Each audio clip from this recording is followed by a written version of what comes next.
Fala pessoal, meu nome é Heitor Fidelis, sou advogado e neste vídeo conversarei com vocês a respeito do golpe da falsa central de atendimento. Infelizmente, trata-se de uma fraude que tem se alastrado pelo Brasil nos últimos meses, deixando centenas de vítimas e milhares de reais em prejuízos financeiros Brasil adentro. Neste vídeo, que será dividido em 4 partes, na primeira parte conversaremos sobre a dinâmica do golpe, como agem os estelionatários para extrair dinheiro de suas vítimas. Na segunda parte, conversaremos sobre as medidas preventivas, ou seja, o que você pode fazer no seu dia a dia para evitar cair neste golpe. Na terceira parte, explicarei as providências administrativas que a vítima do golpe da falsa central deve tomar. E na quarta e última parte, explicarei as medidas jurídicas cabíveis para recuperar ou mitigar os prejuízos sofridos com o golpe da falsa central. Vamos lá! Quanto à dinâmica do golpe, não há um modus operandi único, pois existem diversas quadrilhas especializadas em crimes cibernéticos, fraudes bancárias e estelionatos que empregam narrativas e enredos diferenciados para extrair dinheiro de suas vítimas. No entanto, há uma peculiaridade que une todas essas tentativas de golpe. Trata-se do terror psicológico. O estelionatário criará em suas vítimas uma sensação de medo de perder dinheiro. E com base nessa sensação de medo, a vítima será induzida ou coagida a tomar uma atitude que criará uma vulnerabilidade em sua conta bancária. E por meio desta vulnerabilidade é que o estelionatário causará prejuízos financeiros. O golpe pode ser iniciado por mensagem via SMS, WhatsApp, e-mail ou ligação telefônica. Em todos esses canais de contato, o bandido informará a vítima que ela precisa tomar uma atitude imediata caso não queira perder dinheiro. Citarei aqui 2 exemplos reais de casos que cuidei pessoalmente no escritório para demonstrar a vocês a criatividade e inventividade dos bandidos na hora de aplicar o golpe. No caso número 1, o cliente recebeu uma mensagem via SMS, supostamente do seu banco, informando que o cartão de crédito havia sido utilizado em uma transação em loja de conveniência com valor elevado. Caso o cliente não reconhecesse aquela operação, ele deveria ligar no número 0800, constante ao final da mensagem, e o cliente, que naturalmente não havia realizado aquela compra, acabou ligando para esse número 0800, que não correspondia ao número oficial da central de atendimento do banco dele. E ao fazer essa ligação, foi recepcionado por uma voz, por uma inteligência artificial que emulava, copiava a central de atendimento oficial do banco. Então, quando ele ligou, a voz atendeu e falou: "Bem-vindo à central de atendimento do Banco X. Tecle 1 para falar sobre investimentos, tecle 2 para falar sobre cartões", e assim por diante. E o cliente foi seguindo as instruções da central, e aí, eventualmente, ele foi solicitado para digitar o CPF, o número do cartão, a senha, entre outros dados. Só que do outro lado da linha não estava o banco, estava um estelionatário que capturava em tempo real as informações que eram digitadas pelo cliente em seu celular. E a partir disso, o bandido conseguiu zerar o saldo que o cliente tinha na sua conta, sacou investimentos, com esse dinheiro ele fez vários PIX e pagamentos de boleto, ainda conseguiu fazer um empréstimo pessoal, retirou o dinheiro proveniente do empréstimo pessoal por meio de transferências bancárias e o cliente suportou um prejuízo de mais de 40 mil reais. No caso número 2, a cliente era correntista de banco digital e recebeu uma ligação, supostamente do setor antifraudes desse banco, informando que a conta dela estaria sendo acessada em um dispositivo móvel desconhecido em outro estado. E caso ela não autorizasse aquele acesso à conta dela, ela deveria seguir alguns protocolos de segurança.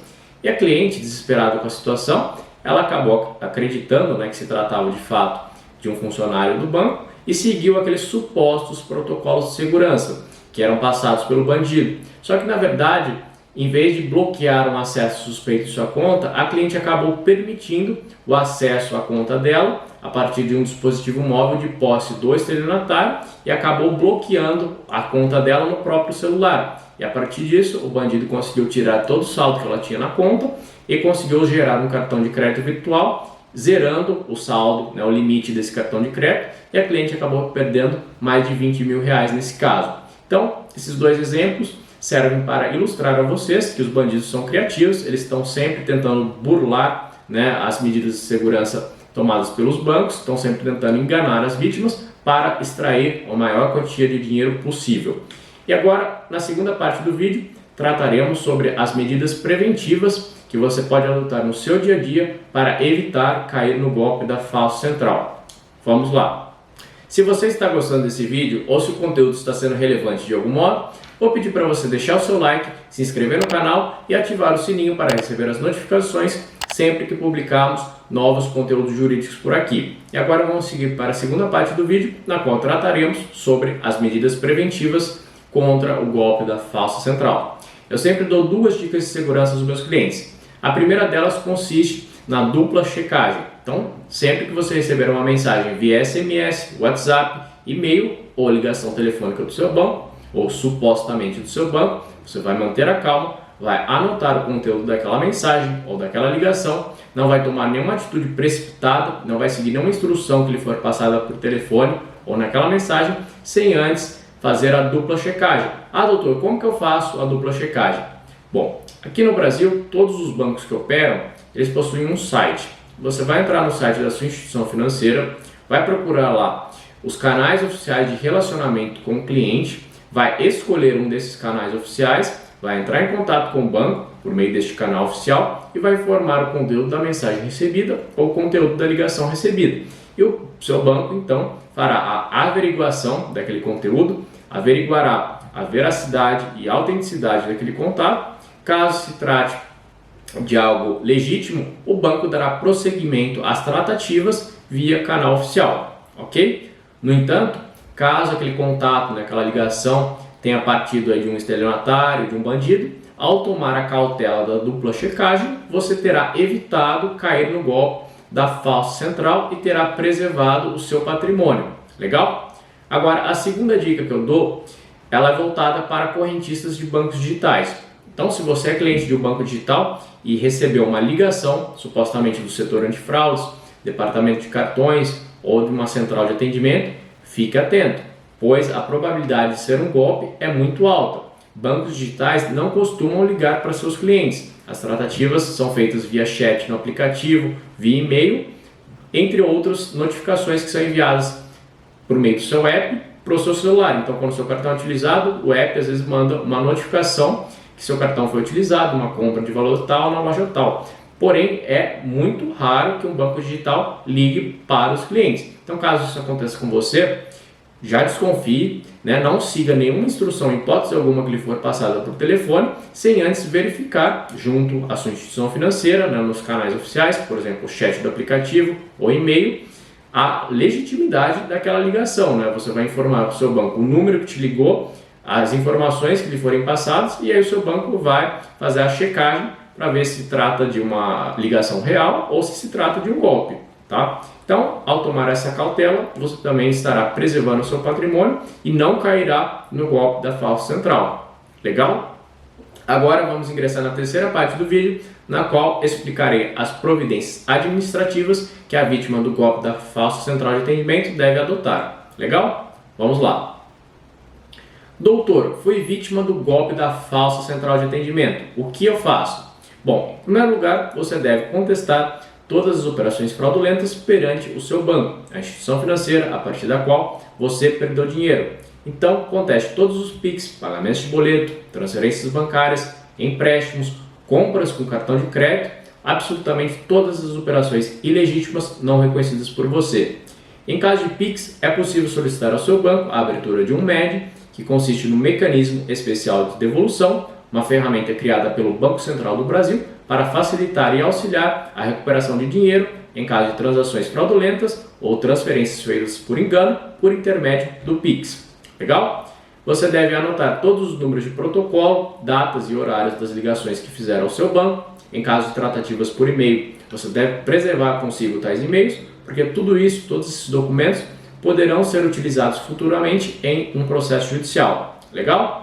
Agora, a segunda medida administrativa que você deve adotar é a contestação das transações fraudulentas também perante as instituições financeiras destinatárias do seu dinheiro. Então, por exemplo, se seu dinheiro estava no banco X e ele foi transferido por meio do golpe para o banco Y e para o banco Z, você deverá entrar em contato com esses bancos e vai fazer a contestação dessas transações fraudulentas. Legal? Também anote os números de protocolo, datas e horários das ligações. Em caso de contato via e-mail, preserve tais e-mails, porque, novamente, tudo isso poderá ser utilizado para instruir um processo judicial futuramente. Legal? Agora, a terceira medida administrativa que a vítima deve tomar é a lavratura do boletim de ocorrência.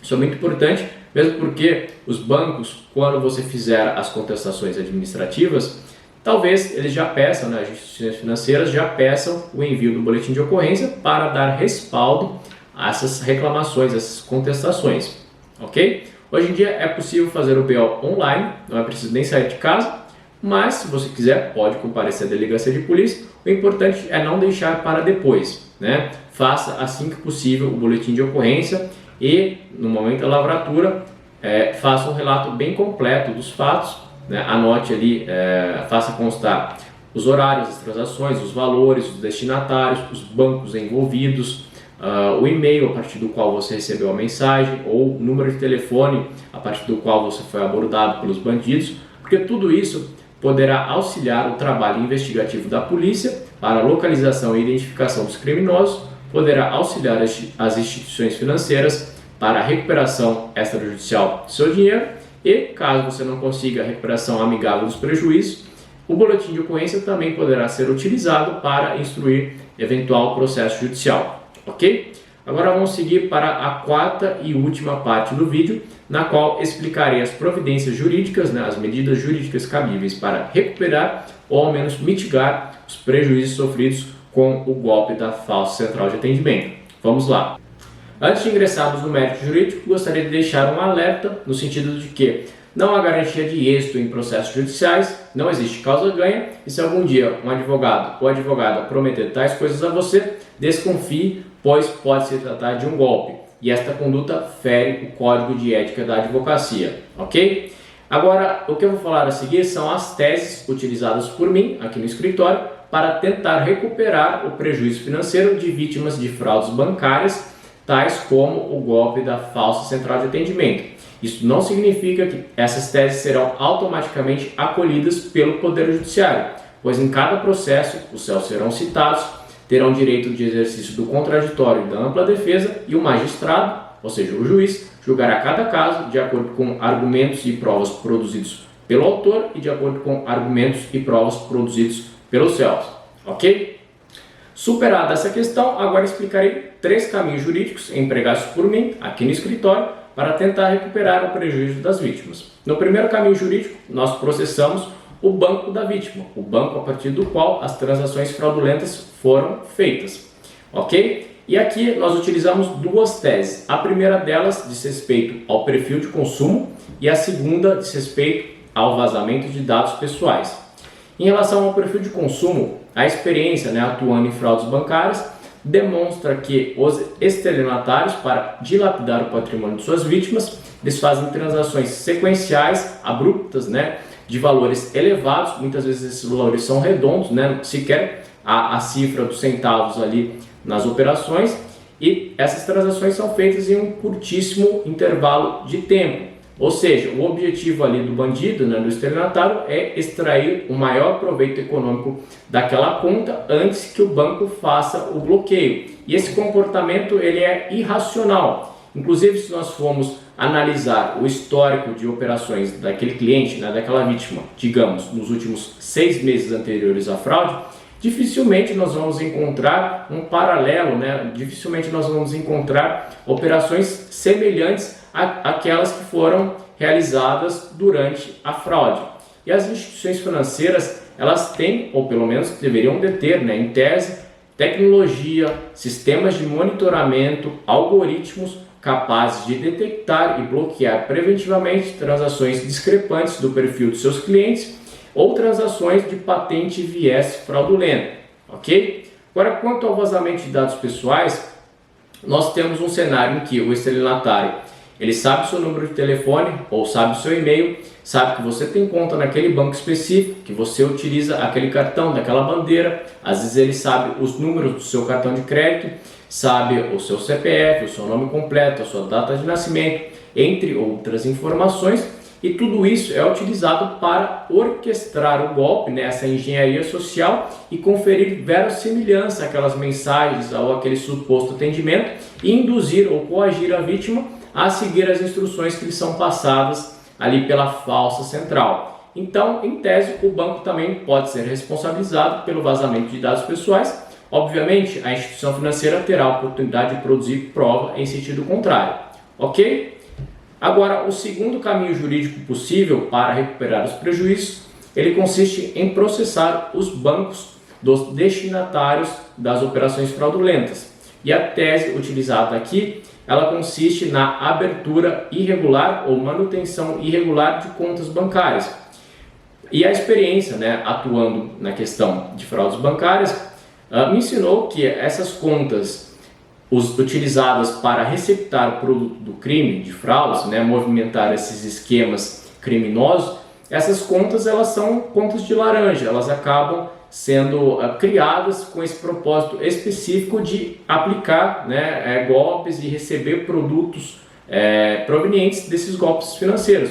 Então, não raro, o estelionatário ele vai abrir uma conta utilizando documentos falsos, documentos furtados ou roubados, comprovantes de residência inexistentes. Então, por exemplo, uma pessoa jurídica ela pode declarar que tem sede no lugar X, mas aí quando nós vamos analisar aquela sede no Google Maps, é um terreno baldio, é um terreno, né, inexistente, por exemplo.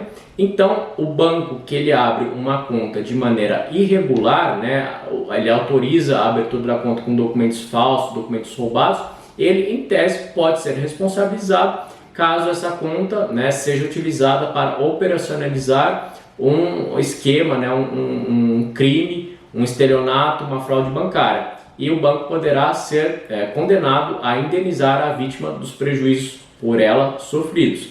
E agora nós temos também a situação na qual o banco abriu a conta de maneira regular, estava tudo ok, porém em um determinado momento aquela conta, né, o dono daquela conta foi cooptado, né, pelo esquema criminoso e acabou, vamos dizer assim, recebendo uma pequena comissão para emprestar a conta dele, e aquela conta da noite para o dia passou a ser utilizada para instrumentalizar, né, operacionalizar o esquema de receptação de produto de fraude. Então, o banco, vamos supor que essa conta ela esteja sendo utilizada há alguns meses já para movimentar aí o produto de fraude. Então, nós temos dinheiro entrando de madrugada, dinheiro entrando a todo momento, e assim que o dinheiro pinga na conta, ele já é remetido para terceiros, né, para contas de outros laranjas, né, para dificultar, encobrir o esquema criminoso e impossibilitar que se identifique os reais beneficiários dessa fraude. Então, esta conta que está sendo utilizada já há algum tempo de maneira irregular, o banco que permite isso, ele em tese também pode ser responsabilizado em caso de prejuízo, né, na questão do golpe da falsa central de atendimento, ok? Naturalmente, o banco vai poder produzir prova em sentido contrário e demonstrar a regularidade da abertura da conta e de utilização da conta. Legal? Agora, o terceiro e último caminho jurídico possível para tentar recuperar os prejuízos consiste em processar diretamente os destinatários das transações fraudulentas. Então, a gente vai processar a pessoa física que recebeu o dinheiro ou a pessoa jurídica, né, dona daquela conta. E aqui a tese utilizada é a ausência de negócio jurídico válido, apto a justificar ou embasar aquela transferência, aquele pagamento. Porque, via de regra, sempre que fazemos um pagamento ou uma transferência, necessita, né, há necessidade de existir um negócio jurídico subjacente para embasar, né, para justificar aquela transferência, aquele pagamento, aquele numerário que está sendo entregue para aquela pessoa ou para aquela empresa. E aí no processo, se essa empresa ou se essa pessoa não conseguir explicar, né, a origem daquele dinheiro, a razão pela qual aquele dinheiro foi transferido, esta pessoa ou empresa poderá ser condenada a pagar a indenização, né, a ressarcir o prejuízo da vítima. E aqui eu vou deixar só uma observação, porque mesmo que ganhemos o processo, né, contra essa pessoa, contra essa empresa, dificilmente essas pessoas vão ter dinheiro para pagar a indenização, porque normalmente elas não têm patrimônio em nome próprio, né? Acabam sendo pessoas humildes que emprestam as suas contas bancárias aí para o crime, né, e recebem pequenas comissões para fazê-lo, ou às vezes são contas aí de pessoas que já sabem, né, que elas estarão envolvidas em esquemas criminosos e, portanto, elas já ocultam o patrimônio, dificultando que a gente consiga cobrar a indenização ao final do processo. Então, por isso, a minha recomendação é sempre seguir pelos caminhos número 1 e número 2, porque caso nós ganhemos o processo contra o banco, as instituições financeiras costumam ser solventes, ou seja, elas costumam ter dinheiro, capital, para pagar as indenizações que lhes são impostas pelo Poder Judiciário, ok? Bom, então se esse vídeo foi relevante para você, se te ajudou de algum modo, vou pedir novamente para você deixar o seu like, deixar o seu comentário, caso queira agendar uma consulta comigo, né, sobre fraudes bancárias. Os dados para contato estão na descrição do vídeo, temos atendimento via WhatsApp, em nosso site existe um formulário que você pode preencher solicitando atendimento. E se você conhece algum parente, algum amigo, algum familiar que está passando por essa situação do golpe da falsa central de atendimento, compartilhe esse vídeo porque pode ser de grande ajuda, de grande valia para essa pessoa, ok? Então, obrigado por assistir e nos vemos no próximo vídeo. Abraço!